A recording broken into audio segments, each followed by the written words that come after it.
Hi students, welcome to second year commerce class. We were continuing principles of management. I told you that in any system, if you do not follow principles, proper rules and regulations, the outcome will not be good. So I told you that management has got a great significance, a lot of importance in the success of any organization. If management is good, results will be good. If management is improper, the results will be very poor and ultimately that may force you to close down your business. So I told you that Mr. Henry Fayol, the father of modern management, has conducted a lot of research on the scientific management and various management techniques all over the world in various factories and very large business organizations. After his thorough research, he has given us 14 principles of management. So already we have done with 3, first 3 over, then we are coming into the fourth one. Up to discipline we have completed.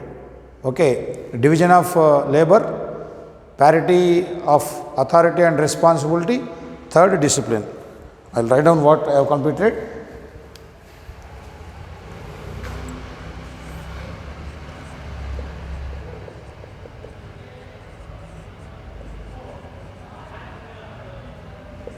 Division of labor,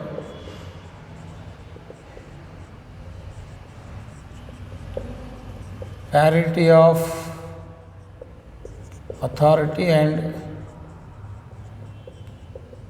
responsibility, third discipline.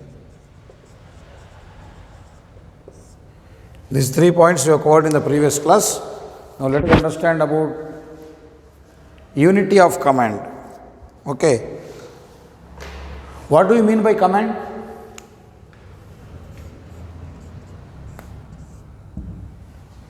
What is command?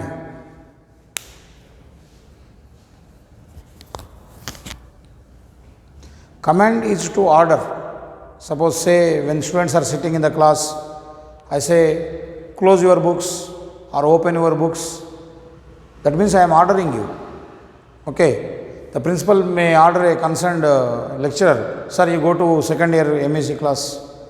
So that is a command. Means when a superior, when the boss orders his subordinates to do something is called as command. Clear ma? So the principal may ask a lecturer to take a particular class. Sir, go and conduct examination for MEC first year. Go and conduct slip test for CEC second year. Or sir, type a question paper for coming half yearly. Like that. A principal has got the authority to command. So every superior in every department, in every organization, whether it is private or government, has the authority to command. Means authority to give order. We cannot order the superiors. We can order our subordinates. अपने नीचे जो काम करते हैं, अपने से लोग क्या order है, वो लोगों को अपन command कर सकते हैं. So I told you already, we have discussed about the levels of management. So top level commands the middle level management, middle level commands the low level management. Okay, so that's how the chain flows. Now, unity of command implies, this principle states that a subordinate must get orders from only one superior at a time.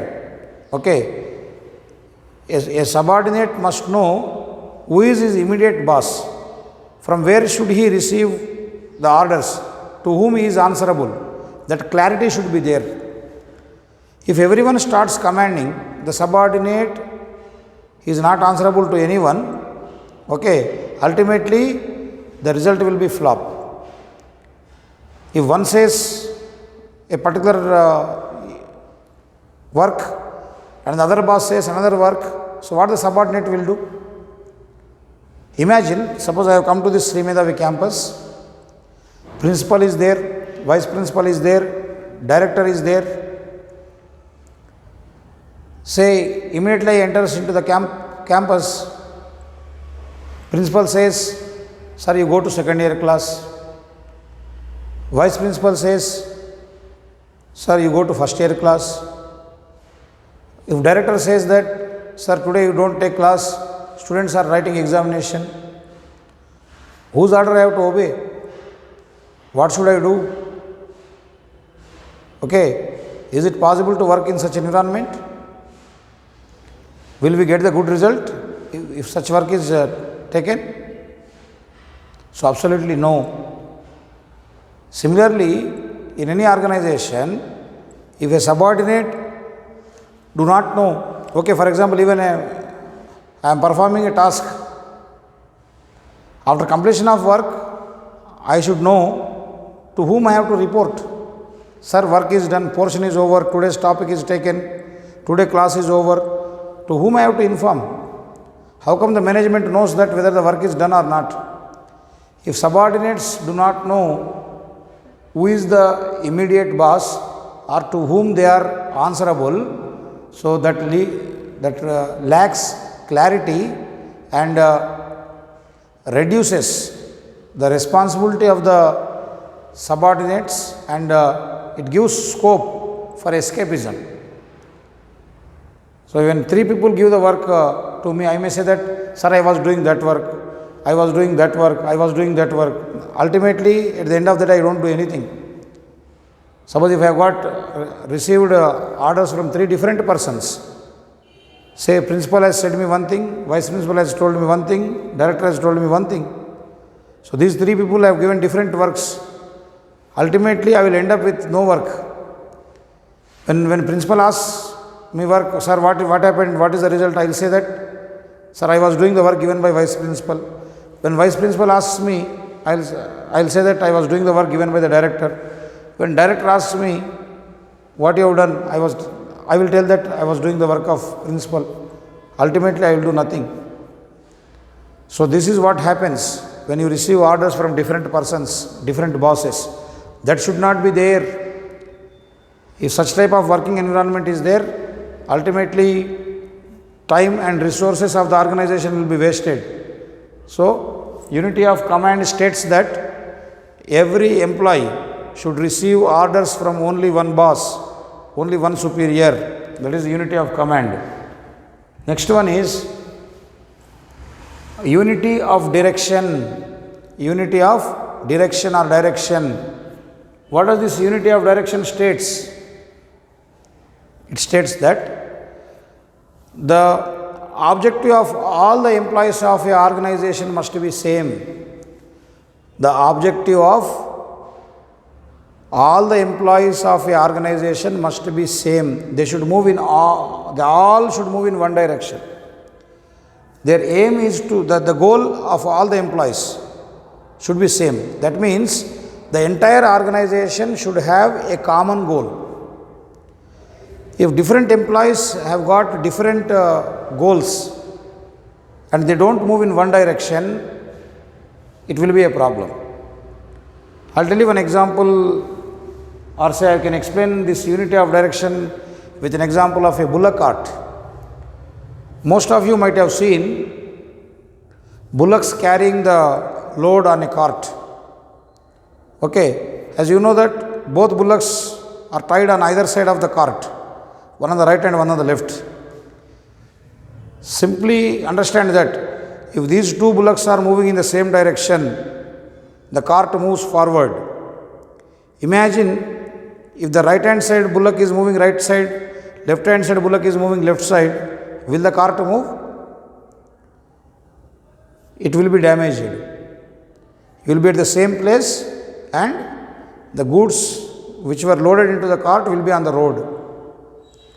This is what happens in an organization if employees are lacking coordination. That's why while discussing about the significance of management, I told you that management coordinates the efforts of all the employees of the organization.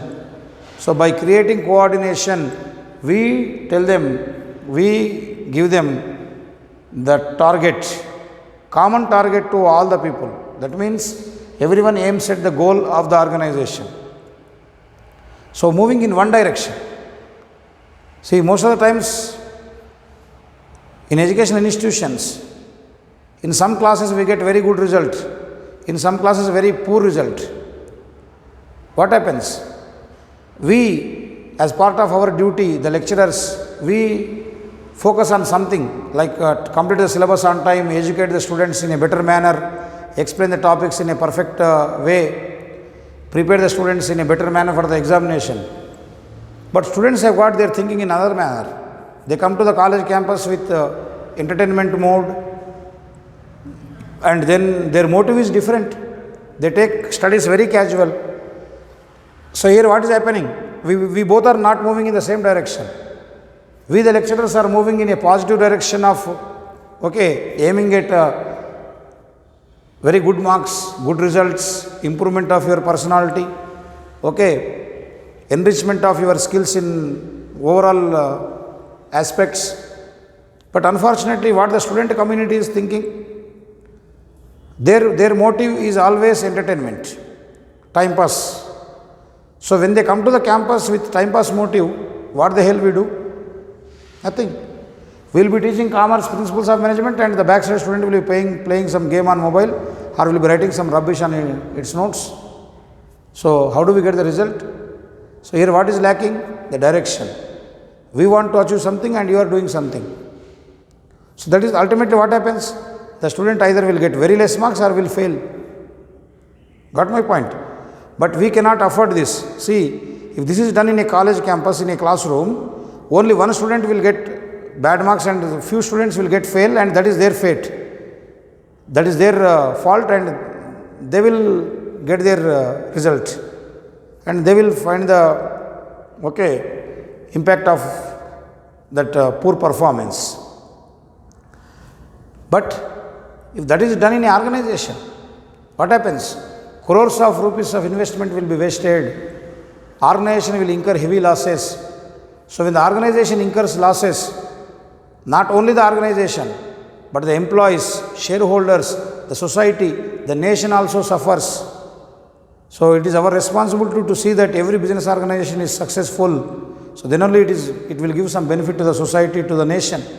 So that is the reason. So management has to see that the employees will move in one direction. Next one, almost same like unity of direction. Subordination of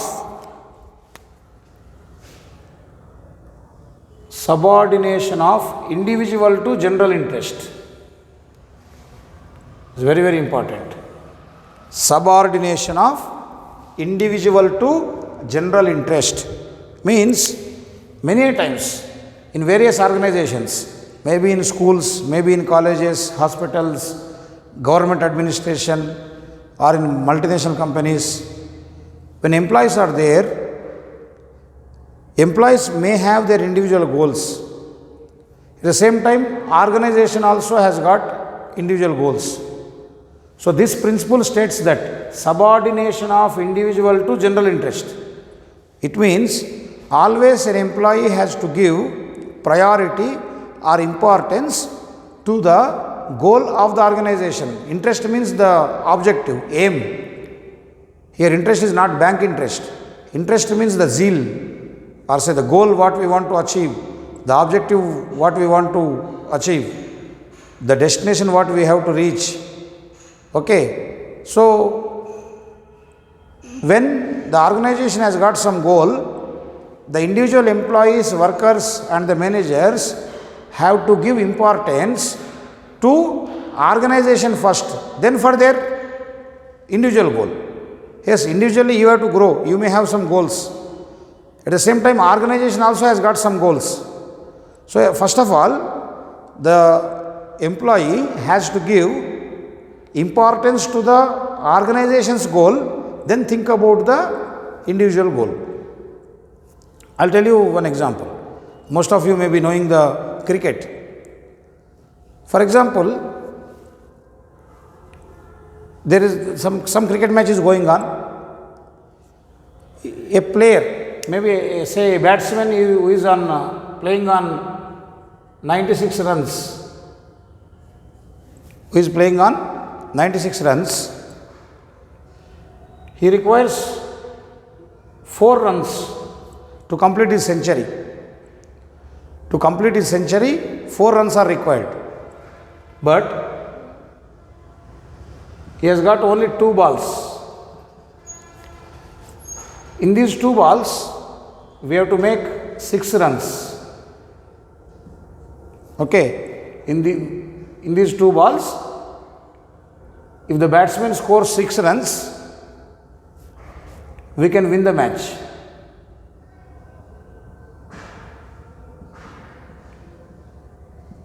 Now, that particular batsman, should he try to complete only 4 runs in a safe manner to complete his century? That 96 plus 4 will give you 100, some one record.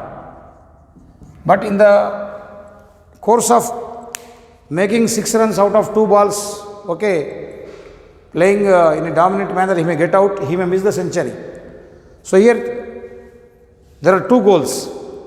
First, for the batsman, completing his century. It is his individual interest. Completing his century is his individual interest. Winning the match, okay, team wins. Team win is organization goal. Now you tell me, that player, that batsman has to try to win the match for the team, or he should try to complete 4 runs in a safe manner and complete the record, century. In general, a selfish player who just aims at records may focus on the first one. He is not bothered about the team winning or say achievement of the team. Simply with 2 balls, very slowly he will play and he will try to complete the century. But another player who is very conscious and a team player who we wish to achieve the win for his team, so simply will try to get 6 runs. Yes, in the process of getting 6 runs, he may get out, he may miss the century, but he is not bothered about his record. What he is aiming? He is aiming at the winning of the team. He is going for the goal of the team, not his individual goal. Similarly, when you are working in an organization, with respect to your promotion, with respect to your qualification, with respect to your achievement, you may have individual goals. Yes, they are very much required.